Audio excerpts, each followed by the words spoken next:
Hey guys, welcome back. Another week of planning and counting down to our trip. So I want to give you a brief update about kind of what happened this week, what we did, and Jade will have some questions that we'll discuss as well. Sounds like I'm a teacher. We planned this trip last winter and December. we booked a place that we liked around, I think it was on Christmas actually. Yeah, it was like Christmas Day, yeah. And so we've periodically checked back with the site that we use for booking, and everything seemed fine. And for some reason this week, we reached out to the owner and asked a question, and they got back to us and said, hey, we've actually taken that property off. The site is no longer available. Sorry. So Stressful. so stressful. Asked a couple follow-up questions, but never really got a response from them. So had to request a refund, get all that back, and then we started the process of finding a new place. So me being the optimistic person, I was like, okay, well, this gives us the opportunity to pick another spot, add things to our wish list that we didn't have another place, and maybe being the pessimistic person was like, oh no, like the cost is gonna go up because like now we're a month out versus 6 months out. Like our internet went out this week, like all these like really stressful things happened. And so for this to happen on top of all of that, for me, it was really hard to be optimistic. So we spent the week looking up new spots, mapping out routes, locations, subway stops, streetcar stops, and found a few properties we liked. So we made sure we reached out to the owners ahead of time, asked questions, made sure the dates lined up. We actually extended our trip by another week. And that's a cool thing too. So I think with all those stress, it was worth it to just be like, oh, let's just give ourselves an extra week. Yeah. So long story short, we did settle on another property, very nice, in the heart of downtown. I think we have a view of CN Tower and the Rogers Center, so really cool. But yeah, definitely not something we wanted to have to deal with what, 39 days, 40 days left. Yeah, and hopefully we don't have to deal with that again. Yeah, but I mean, it worked out, so happy about that. The other thing we've done this week, we actually reached out to our cell phone provider to make sure that there weren't any additional fees that we'd see in being out of the country for that long. It looks like everything will work just fine. So we did that. We reached out to... We started kind of like putting together a packing list to see what is going to be cheaper to bring with us versus buy there, because right now we get everything off of Amazon pretty much, and so that might be more difficult because we wouldn't be able to get the free shipping. And so just thinking about packing the car, like, does it make sense to bring things with us as opposed to get them up there? So just kind of thinking through that stuff, like medication for a pup need to get, or just things that we want to have with us, so we need to think ahead like about like 6 weeks, just because we're not going to have the opportunity to come back into the country and go to the pharmacy or that type of thing for specific medications.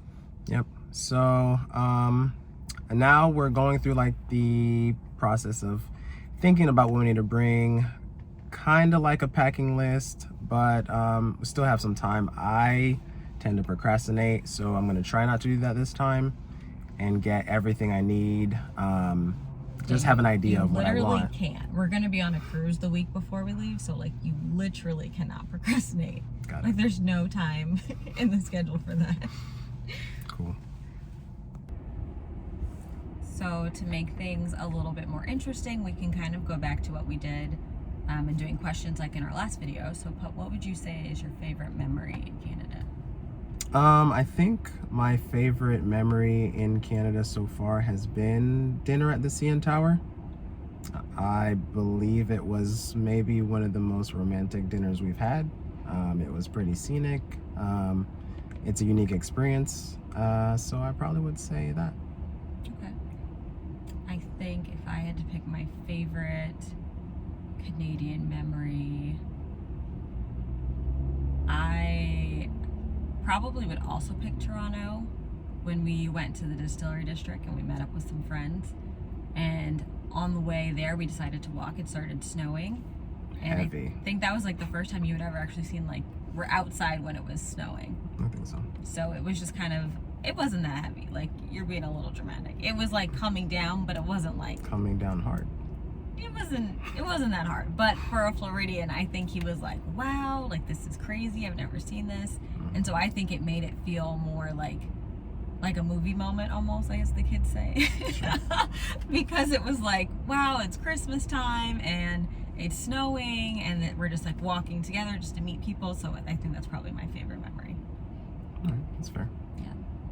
So one of the other things that I had mentioned earlier that I was going to talk about is our permanent residency process.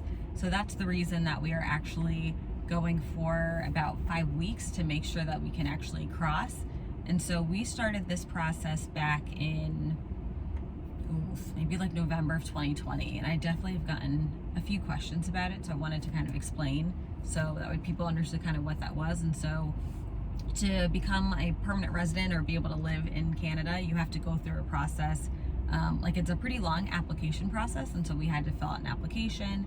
We actually had to take an English exam. So I remember we like drove to Tampa and took like what, like a 3 or maybe I'm exaggerating, maybe it was like 2 hours. It was like 3 hours. It was like a 3-hour exam. It was pretty long, and thankfully we had studied ahead of time. And that sounds kind of crazy if you think about it, because we're native English speakers, but I'm really happy that we had actually studied up front, because it's kind of like taking the SAT or the ACT, and the phrasing of questions sometimes can throw you off if you're not prepared. So I'm happy that we were able to kind of study for that ahead of time. So we did an English test. We also had to do, so it was like an English or French language proficiency. You have to have one of those. So that means we had to take our tests in English. We had to submit all of our college transcripts. We had to put down a list of everywhere we had ever lived, every job we had, salaries, job responsibilities. Like, it was literally like, just so many steps and so many documents we had to gather to submit to our lawyer up there to kind of go through immigration. We also had to do a medical exam. And it's not like a medical exam here where you can just go to your doctor and they're like, great, you have a clean bill of health. Because it's an international change that we're making, there's only so many doctors in the state of Florida that do this exam. I think there were probably 6 who were specifically set up to do this for Canada, and there were not anywhere we lived, so we actually had to drive like 3 hours to see this doctor. It's a pretty long physical, and then on top of that, you have to pay out of pocket, because obviously the insurance is not going to cover something that is not, like, it's not for them, right? Like, you're doing it to leave the country. And so we both had to have clean bills of health, because you can't come into Canada and then try to take advantage of their healthcare system. And so we had to make sure we were like clean and didn't have any issues there. And then I think after those things, we kind of just submitted everything, had to wait.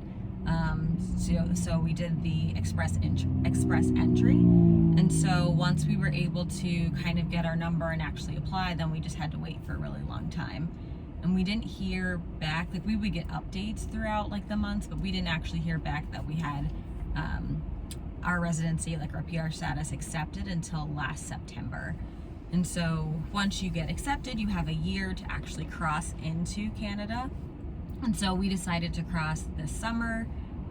We went to Vancouver last summer, but we weren't going to use it as our official process. And so this summer will be the first time that we're actually able to cross and land as permanent residents. And so depending on how long we wanted to stay, if we were going to do like a soft landing, which is what we're doing, is we'll go to Canada and then come back. But really, once you have that PR status, like once we actually have like those immigration cards, we are able to access healthcare in the country. You're able to get a job pretty much on the same level as citizens. You can buy property. The only thing you can't do is vote and run for a public office.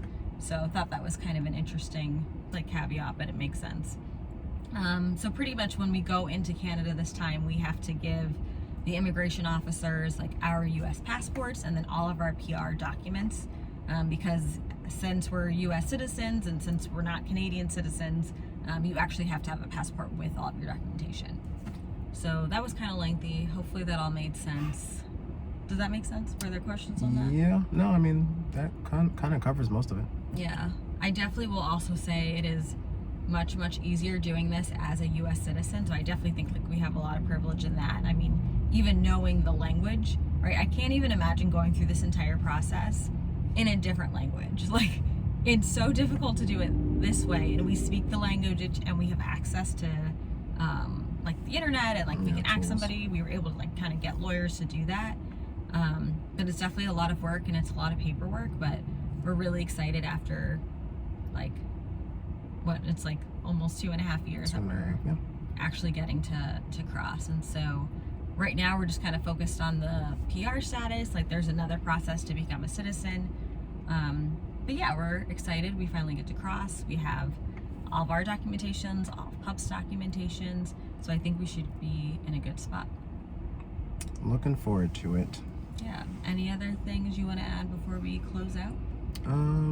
No. So this week, I think now that we have the place kind of situated, we'll focus more on actually what we need to bring.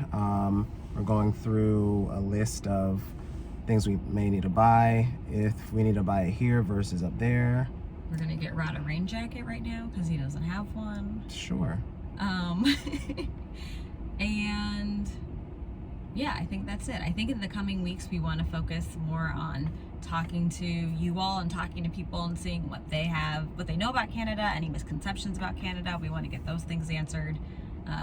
We'll start to actually pack, and so you can see some of that. And then yeah, maybe next week we'll share more about like the road trip that we're going to take and the steps and that type of thing. With actually driving up. Yeah. All right. So until then, stay safe and see you soon. Yeah. Have a good day.